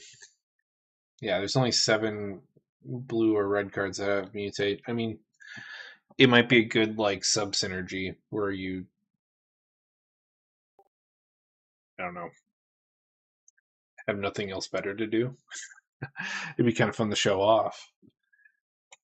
Is it good enough to win on its own? Not really, unfortunately. I wish it was. You could just play bounce spells, return the pile back to your hand, and get the mutate triggers that way. It just puts a lot of risk, and it's a lot of like weird hoops to jump through for just random effects. Stealing artifacts, bouncing people's stuff, tapping stuff, drawing cards. The drawing cards is probably the best part about this, or getting your instant slash sorcery back.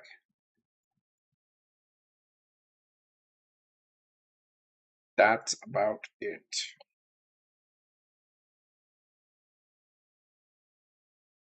Okay. And then once we get into the clone, it still doesn't get much better. There are 3 ways to copy legendary creatures without losing the original pile. There's Arrhenius, the sorcery, and then the 2 Sakashimas.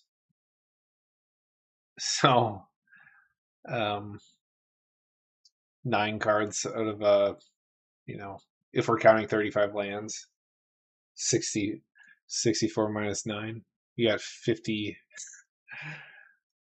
You got 55 cards left to fill beyond that point.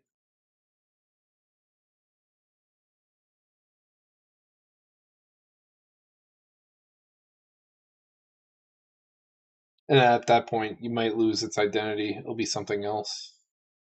It'll just, like I said, it'll be a funny little gimmick of mutation and clones.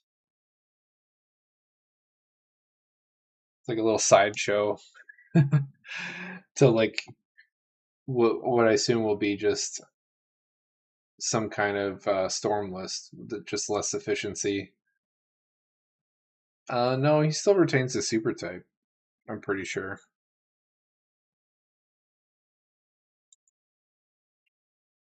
Do mutated creatures lose legendary super type?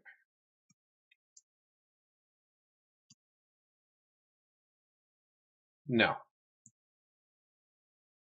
Oh, the legendary creature is mutated, ends up on the bottom of the mutation, while the top card is not legendary. Oh, wow. You're right. That's pretty crazy.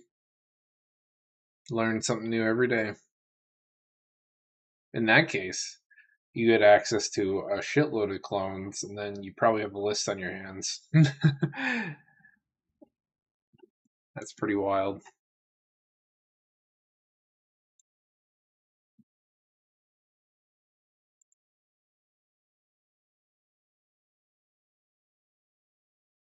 Yeah, and it doesn't tell you what you have to spend the mana on, which makes them very versatile. You could play your unique mutate list, or you could play anything else you can imagine that requires a ton of mana. Now, the bummer part is you're not using the full part of the card, because then you become a very creature heavy list, and then this kind of bottom paragraph becomes negligible. Maybe that's another problem.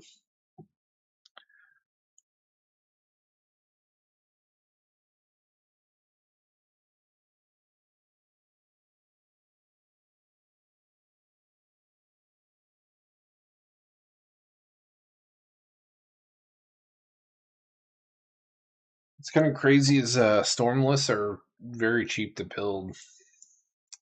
This is the budgetless version. Like, I wouldn't say $1,300 by any means cheap, but like compared to the other non-budget lists I built that were maxed out, the price is usually triple this. And then like the $100 version of this list is, I feel like, just as powerful, just with less cool cards.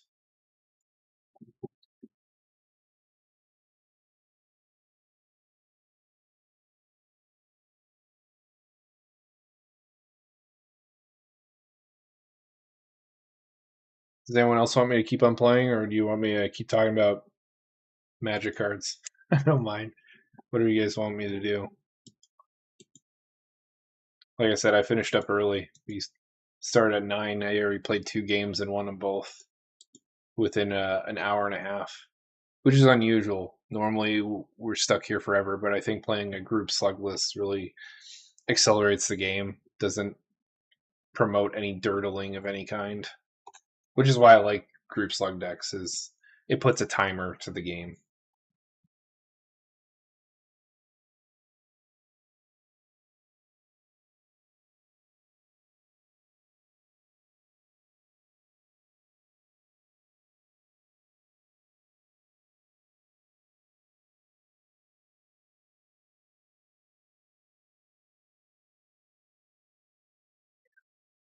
I'm just saying, the visibility does get added. It's just at that point you're a creature heavy deck, and it only triggers when you cast non-creature spells. So I don't know if you're going to be using or getting the full value off of that bottom paragraph when you're using a bunch of mutation creatures and a lot of clones.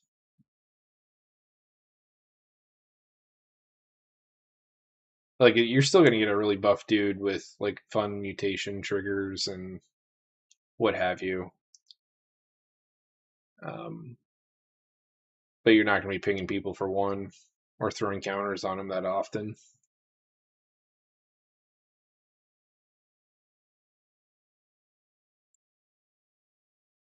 There's a couple, but I think most of them are creatures.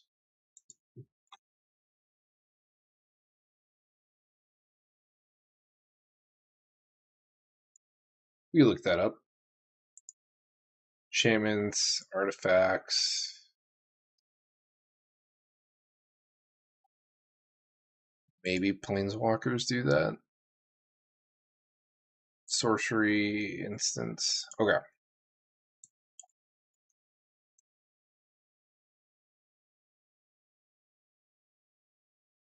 Color restrictions of blue and red.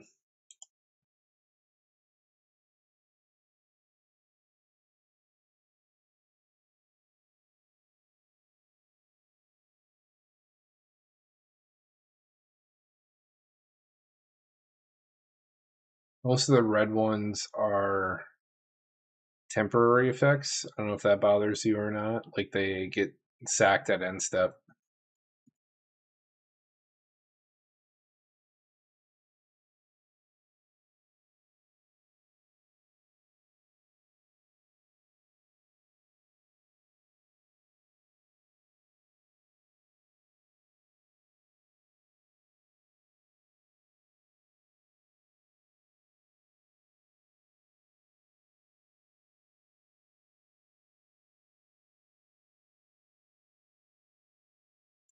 There's a fair amount of them, I'll admit that.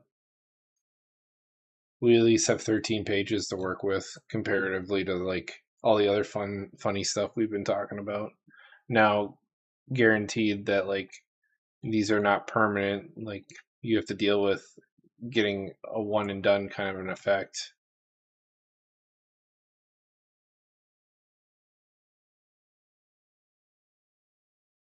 And some of these you would never play. Like, would you really be setting 6 mana to bounce your pile back? Probably not.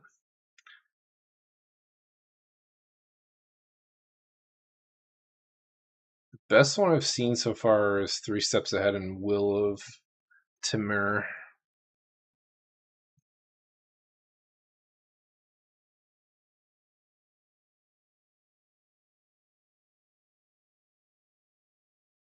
Rite of Replication's pretty good. Most of the ones that you want are blue.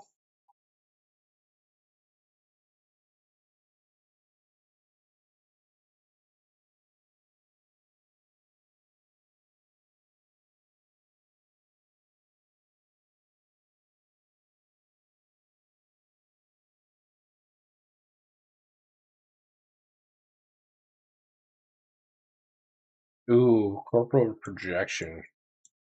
The Myriad mechanic's pretty nice. Blade of Cells be pretty sick. It'd be like the one time that I'd be down for it. You get a repeatable effect. It's temporary, but it's repeatable. That's not a bad deal.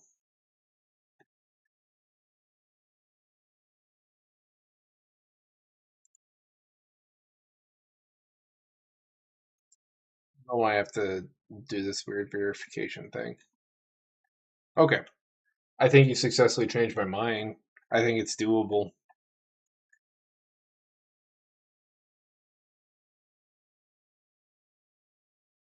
It's like you kind of remove the aspect of it not being a puzzle piece and add another puzzle to your puzzle game. Or maybe you're just changing the conditions around. You know what I mean? Because like normally for the spell slinger or the stormless is you just play a bunch of card advantage cards and then you're done. But with this, you kind of clunk up the deck with a lot of non-card advantage stuff, and then you have to find the 7 mutation creatures you have. Because if you draw too many clone effects and you have nothing to clone, then they're just dead cards in your hand, which it doesn't feel great.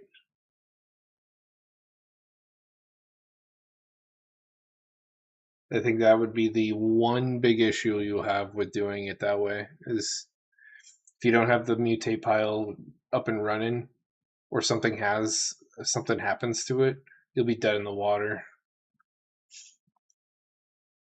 Then all the clone effects are useless to you in your hand.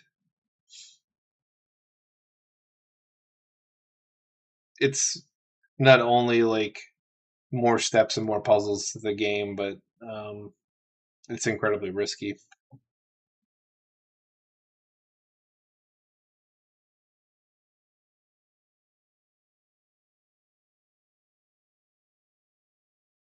I know it probably just comes off as me like trying to talk you off the ledge or something.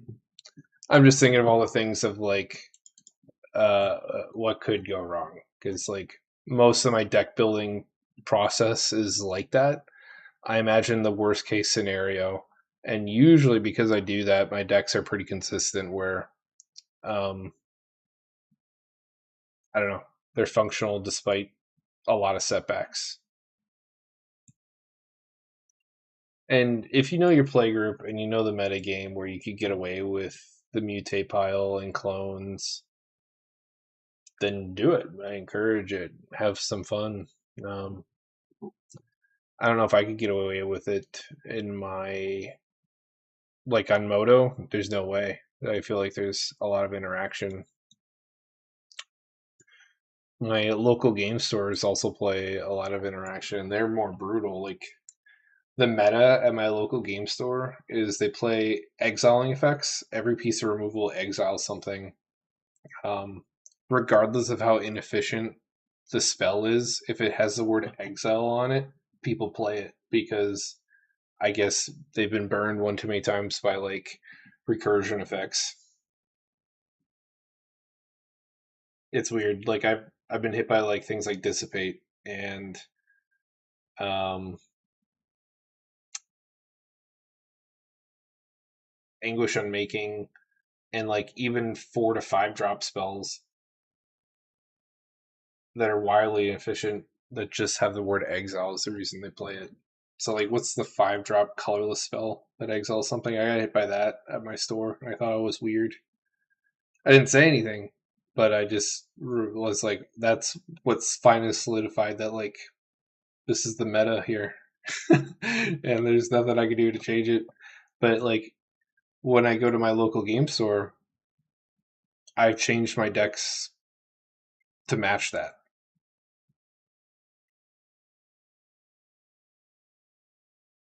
I met a game against my local store, and it's probably why I do as well as I do when I go to the store. I usually only play my budget lists at the store because um, they still win very consistently. I would say it's like 60 to 80% win ratio at my store, and that's in like 4 player pods.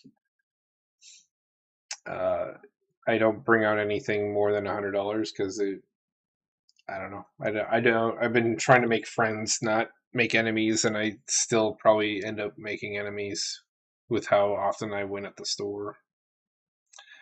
I don't know what's more hollow, giving people victories because you feel bad for them, or um, I don't know, playing with a hand behind your back. It's hard to tell. I don't know. Then again, I don't have much time as I used to. I feel kind of bad trying to make friends since I moved back, and I probably haven't made any, and that's mostly because I don't have the time to go out and play paper Magic. But um, I haven't had too much opportunity really,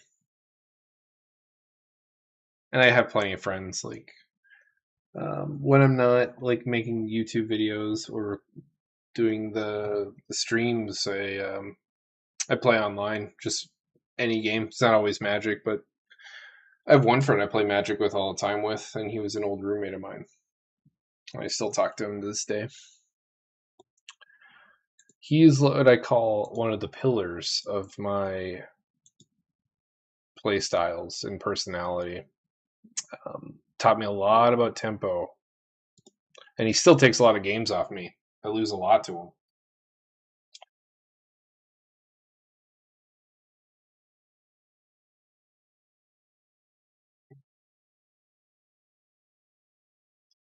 Well, it's getting close to 11 now, so I hope you guys enjoyed. I will play um,